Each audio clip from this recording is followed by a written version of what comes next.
Good afternoon student. और जैसा कि हम लोग सीएमएडी सब्जेक्ट में हम लोग पहला यूनिट हम लोग ख़त्म किए थे, ठीक है। और उस पहले यूनिट का नाम था, आप लोगों को मैंने बताया था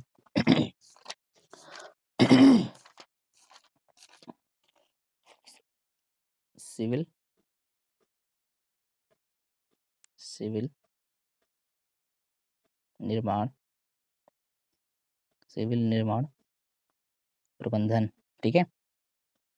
सिविल निर्माण प्रबंधन ये आपका पहला यूनिट था जब हम लोग इसको स्टडी किए थे। और इसमें हम लोग हर चीज़ के बारे में जाने थे कि प्रबंधन क्या होते हैं, प्रबंधक क्या होते हैं, ठीक है।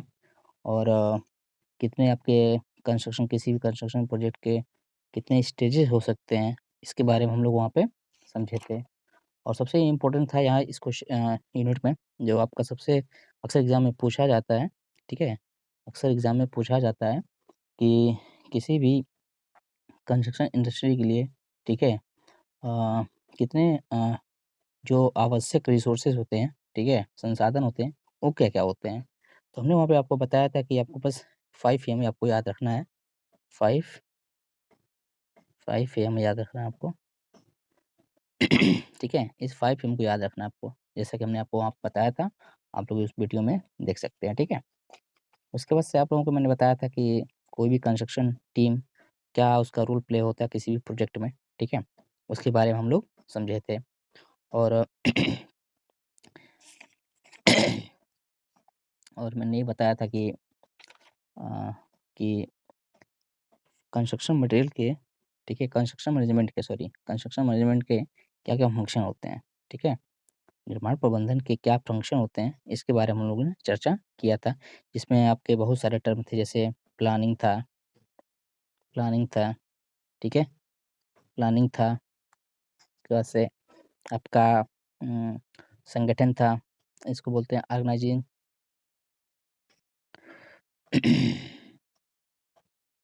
ऑर्गेनाइजिंग, ठीक है, ऑर्गेनाइजिंग, स्टाफिंग, इस तरह हम लोगों ने आपको बताए थे।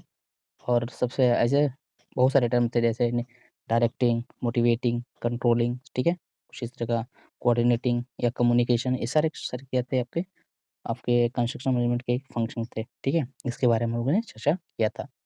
तो आज हम लोग स्टार्ट करने वाले हैं आपके unit number second unit number second, ठीक है। यूनिट नंबर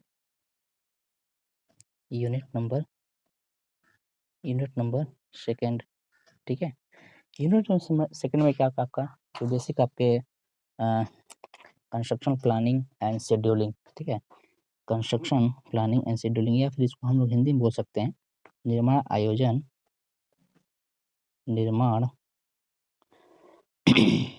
आयोजन निर्माण आयोजन एवं समय निर्धारण, ये आपका यूनिट का नाम है, ठीक है, एवं समय निर्धारण, ठीक है। बहुत बेसिक सी चीज़ें हैं इसमें। इसमें भी आप लोग प्लानिंग का क्या मतलब होता है, या फिर प्लानिंग का क्या ऑब्जेक्ट हो सकता है, इसके बारे में थोड़ा-थोड़ा हम इसको पढ़ेंगे। और इसका किसी भी प्लानिंग का जो उद्देश्य होना चाहिए वो क्या होता है, ठीक है। चलिए स्टार्ट करते हैं हम लोग। सेकंड यूनिट जिसका नाम है कंस्ट्रक्शन प्लानिंग एंड शेड्यूलिंग, ठीक है, कंस्ट्रक्शन प्लानिंग एंड शेड्यूलिंग, ठीक है। चलिए आइए स्टार्ट करते हैं। सबसे पहले इस टॉपिक को स्टार्ट करने से पहले इसमें एक टर्म आया है, जैसा कि आपको पता ही होगा, ठीक है, आपको पता ही होगा एक छोटा-सा टर्म है आपका इसमें, प्लानिंग, इसको बोलते हैं हम लोग आयोजन। क्या बोलते हैं? आयोजन, ठीक है। इससे क्या तात्पर्य है बताइए? आयोजन से क्या समझते हैं? ठीक है, आयोजन का क्या मतलब है? तो आपको पता है कि आयोजन का मतलब ये होता है गाइस कि कोई काम हम करने जा रहे हैं, ठीक है? तो करने से पहले सोचना, ठीक है? उसको किसी कार्य को करने के लिए उसके सभी जितने पहलू होते हैं, ठीक है? उन पर विचार-विमर्श करके उनका, ठीक है? उनके बारे में व्यवहारिक कार्यप्रणाली को समझ कर के, ठीक है? और कार्य को क्या करें सहज ढंग से और समय में पूर्ण हो जाए, ये सब क्या है? ये सब आयोजन के अंतर्गत ही आता है, ठीक है? तो इसमें कोई बहुत बड़ी बात नहीं है कि आयोजन को लेकर के आप कन्फ्यूज़न रहें, आयोजन क्या होता है? अगर आपको एग्ज़ाम में आता है तो आप इस तरह आप लिख सकते हो इस चीज़ को, ठीक है? क्लियर? हुँ, ओके। और आपको पता ही है कि भाई हमको कोई चीज़ टारगेट अगर बनाई है हमने, तो कोई हमारे पास अगर सामने टारगेट है, तो हमको इसको अचीव करना होगा ना, ठीक है? हमको उसको अचीव करना पड़ेगा, तो उसके लिए हमको क्या करना पड़ेगा? प्लानिंग बनाना पड़ेगा पहले से, ठीक है? प्लानिंग बनाना पड़ेगा कि हमको उसको कैसे अचीव करें। ये बहुत बड़ी इम्पोर्टेंट पैरामीटर है, ठीक है? ओके? ओके। अच्छा इसका सबसे बड़ा उद्देश्य क्या हो सकता है? इसका प्लानिंग का उद्देश्य क्या हो सकता है? तो दूसरा टर्म आता है आपका, यहाँ से निकल के आएगा, दूसरा टर्म आपका निकल के आता है, object of planning, object object of planning, ठीक है? ऑब्जेक्ट ऑफ प्लानिंग, बताइए? जैसा कि आपको पता तो हो गया स्पष्ट रूप से कि प्लानिंग क्या होता है, तो इसका कुछ ना कुछ अगर उद्देश्य लिखना हो आपको, तो कैसे करोगे? बताइए?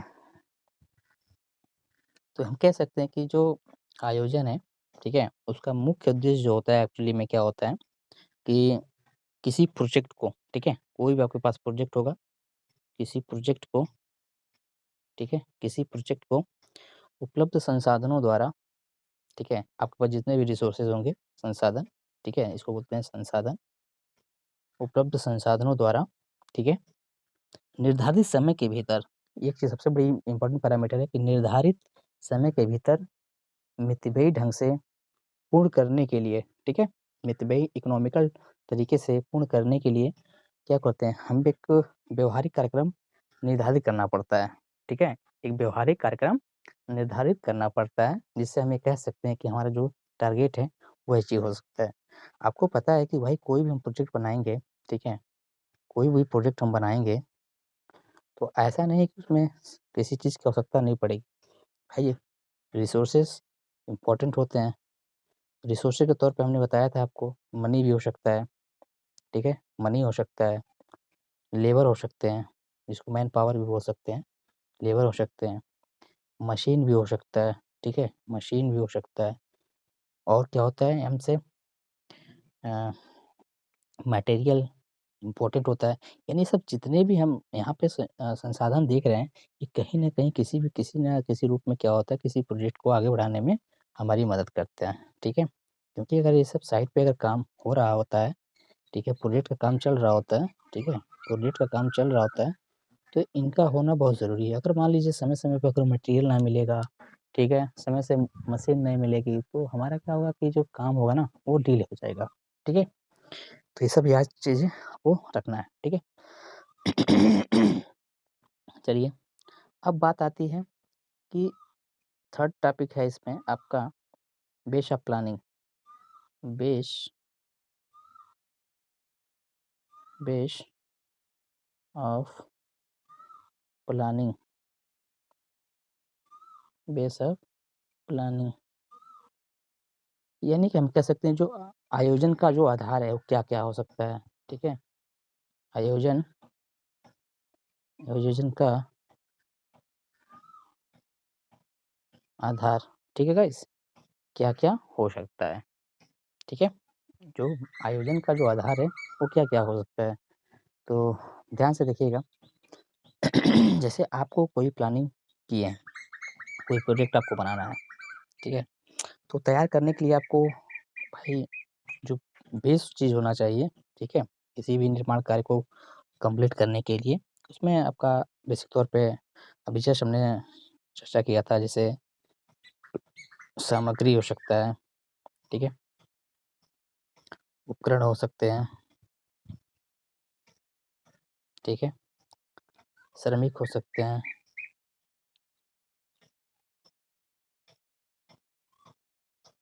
ठीक है? श्रमिक हो सकते हैं, श्रमिक हो सकते हैं, ठीक है? श्रमिक हो सकते हैं, और क्या हो सकते हैं भाई, आपके जो वित्त होते हैं यानी कि फाइनेंस, ये सब चीज़ें क्या हैं, बहुत ही इम्पोर्टेंट चीज़ें होती हैं, ठीक है। ठीक है, वित्त।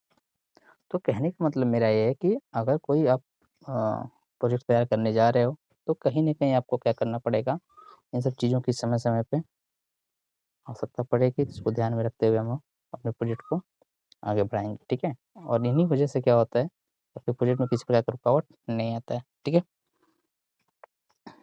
उसके बाद से और सारे महत्वपूर्ण बातें होती हैं, जैसे जो नक्शा बनाते हो आप, ठीक है, नक्शा हुआ, ठीक है, नक्शा तथा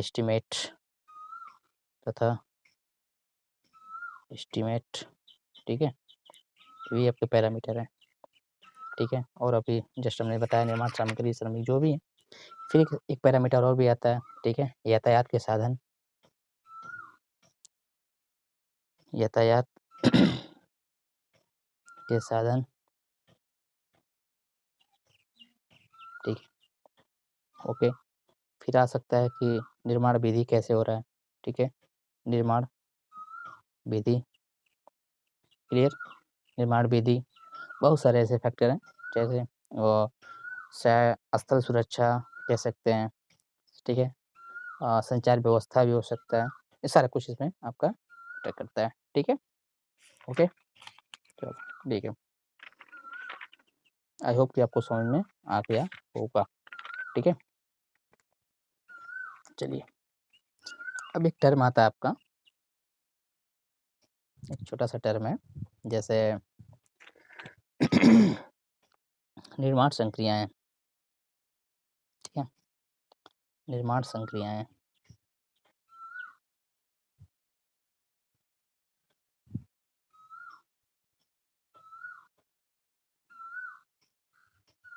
ठीक है, निर्माण संक्रियाएँ इसको बोलते हैं हम लोग कंस्ट्रक्शन एक्टिविटी, क्या बोलते हैं?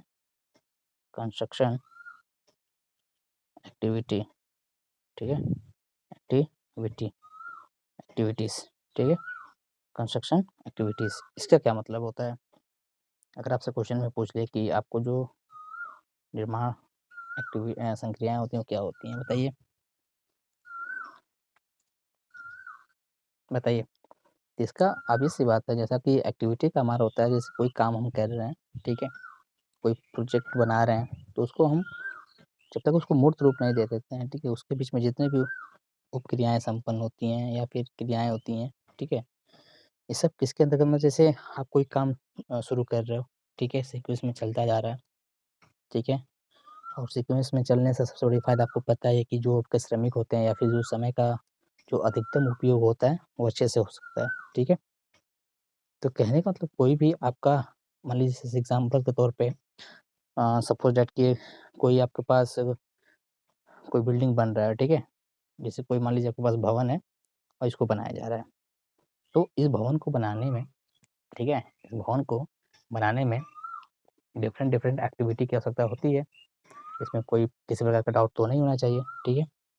होती है ना? बिल्कुल होती है। तो भैया वो एक्टिविटी क्या-क्या हो सकती है? हुँ? ठीक है? एक्टिविटी क्या-क्या हो सकती है? सब एक्टिविटी जो भी है, क्या-क्या हो सकता है? सबसे पहले क्या करते हैं? सबसे पहले क्या करते हैं हम लोग? उस जगह पे जहाँ हमको कुछ बनाना होता है। जैसे हमने यहाँ बात किया बिल्डिंग का, यहाँ पे हम किसकी बात कर रहे हैं? भवन का। तो भवन के केस में क्या होता है?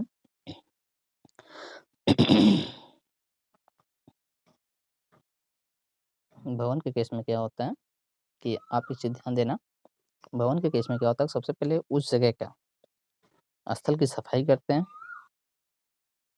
ठीक है? स्थल की सफाई करते हैं, ठीक है? और क्या करते हैं? एवं निशानदेही करते हैं, ठीक है? एवं निशानदेही करते हैं। सबसे पहला काम आपको जो है सब एक्टिविटी के रूप में देखा जाए, तो वहाँ पे सबसे पहले उस साइट का, ठीक है, सफाई, उसके पास निशानदेही करते हैं, ठीक है?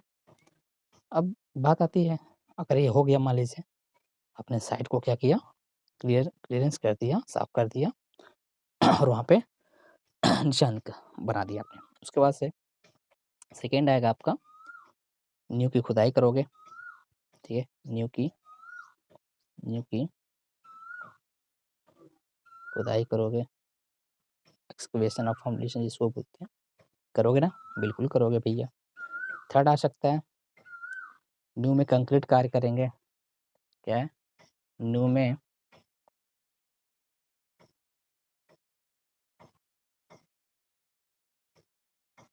कंक्रीट कार्य करेंगे, ओके।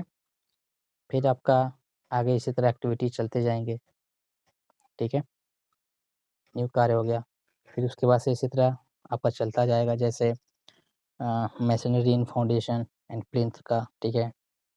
उसके बाद से आपका डीपीसी, डैम प्रूफ कोड्स, फिर उसके बाद से masonry in superstructure, RCC work, roof work, जो भी है आपके जितने विंडो डोर होते हैं, या फिर प्लम्बिंग सैनिटरी फिटिंग्स, ठीक है, plastering, flooring, electric fitting, white washing and painting work, okay. ये सब के सब क्या होते हैं आपके गाइस, सब के सब आपके किसी भी या किसी कोई निर्माण संक्रियाएं ही होती हैं, उनमें शुभ एक्टिविटी भी होती हैं, ठीक है।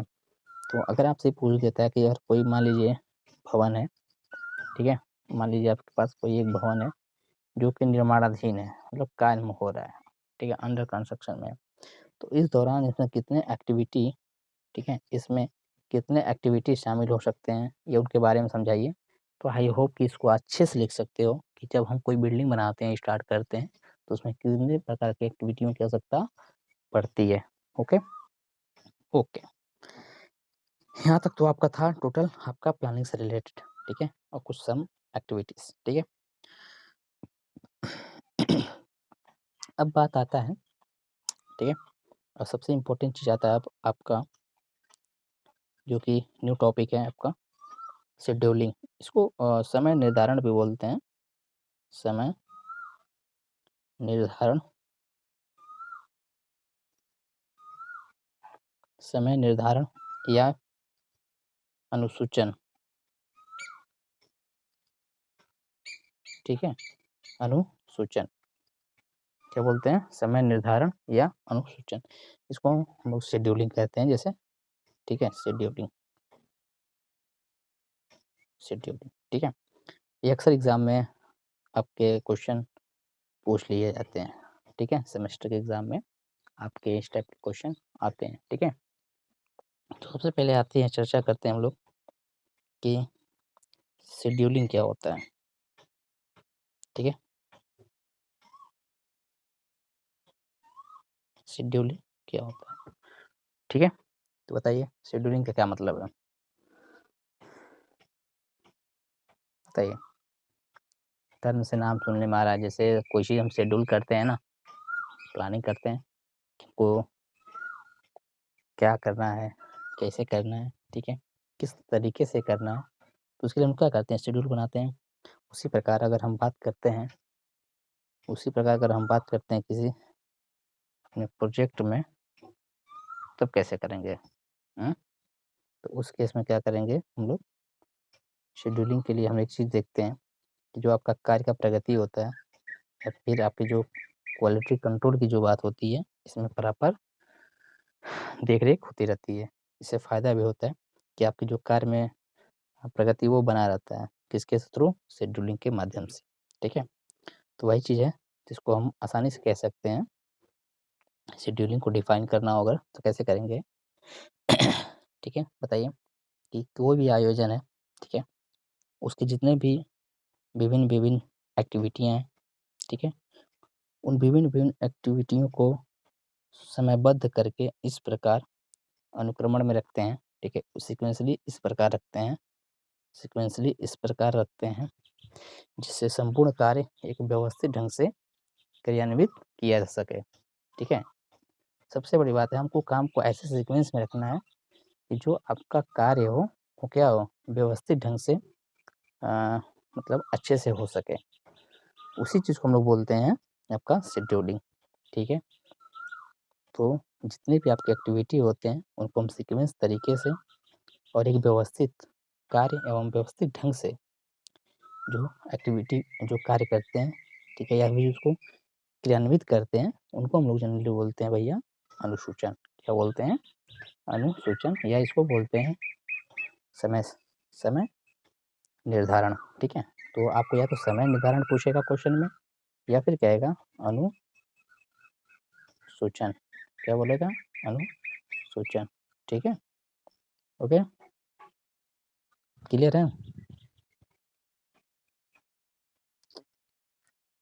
चलिए आगे बढ़े। चलिए, अगर आपको पता चल गया कि अनुसूचन क्या होता है, तो बेसिकली आपको ये भी आपसे क्वेश्चन में पूछ सकता है कि अनुसूचन के क्या क्या लाभ होते हैं। अनुसूचन के लाभ, ठीक है, यानी कि एडवांटेज क्या क्या होते हैं। ठीक है, एडवांटेज किसके भैया? शेड्यूलिंग के। किसके? शेड्यूलिंग के। क्लियर? तो अगर आपसे अनुसूचन पूछेगा तो इसमें हो सकता है कि टर्म आपसे जोड़ दे कि क्या है, कि इसके क्या क्या एडवांटेज हो सकते हैं। क्वेश्चन पूछा जा सकता है, तो आपको क्या करना पड़ेगा, कुछ इसके एडवांटेज भी बताने पड़ेंगे। ठीक है, उसके कुछ एडवांटेज भी बताना पड़ेगा, जिसके थ्रू आप एक कंप्लीट क्वेश्चन माना जाएगा। ठीक है, क्वेश्चन ये पूछ सकता है आपसे कि what is scheduling and their advantage. तो भैया आप शेड्यूलिंग को पहले समझाइए, ठीक है, उसके बाद से आप इस क्वेश्चन में आपके जो एडवांटेज होते हैं उसके बारे में समझाइए, एडवांटेज के बारे में।